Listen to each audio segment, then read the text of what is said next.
Siya nga pala, gusto ko ulit marinig yung kinanta mo nung birthday ko.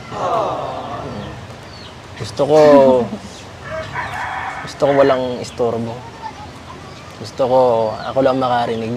Ang ingay kasi nung nakaraan eh. Kaya hindi ko masyado narinig ng yung meaning ng kanta. Tuloy. Yo. Nabitan ako. Parang kinulang. Ano, okay lang sa'yo? Okay po. Sige nga. Good feelings. Ayun.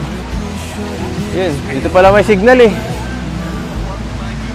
Sa inyong bahay, wala. Ito na.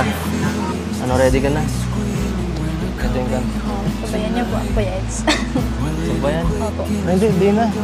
Baka masira ko lang yung kanta eh. Hindi po yan. Ha? Huwag kang mag-alala. Pag-aaralan ko muna. Kasi baka tayo mapahiya eh. May ikaw at maganda naman ang boses mo. Makikinig na lang ako.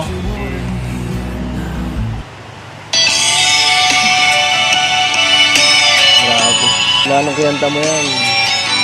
Naging favorite kang ko na yan. Napakaganda kasi.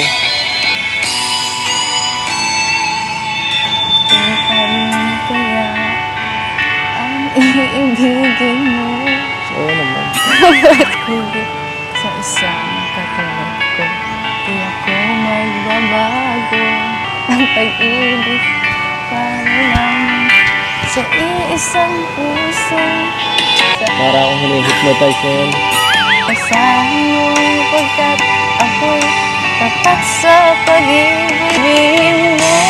Lagi ako'y iyong mahal at hindi ko nandalian pang habang buhay. Di magkakaksikapan hanap lang iisa ang nararamdaman. Di pa rin kaya sa simula hanggang wakas ay di ka magpapabaya. Ginanong tulad ko, kilala mo naman ako. Pag umibig ang tunay lagi, hangarin ko. Sana ay hindi lamang na di mo maririnig. Yun ay asahan mo pagkat tapat sa pag-ibig. Hindi ko kayo magtitig.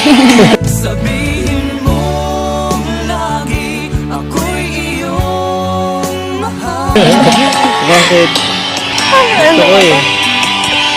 Pag kumakanta ka lang kasi matagal magsalita. Gusto ko laging nakikita ka, nagsasalita. Ito na po yun. Grabe. Ikaw naman po magkanta.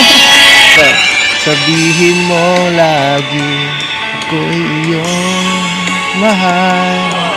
At magsasaksi kahit na kailanman. Dahil lang tibok. Ay, nawala. Grabe. Nawala nung sumasabay ka. Para may pumipigil sa ating pagsasamahan. Grabe. Pero, thank you. Dahil pinagbigyan mo yung request ko na kantahin mo yung favorite song ko.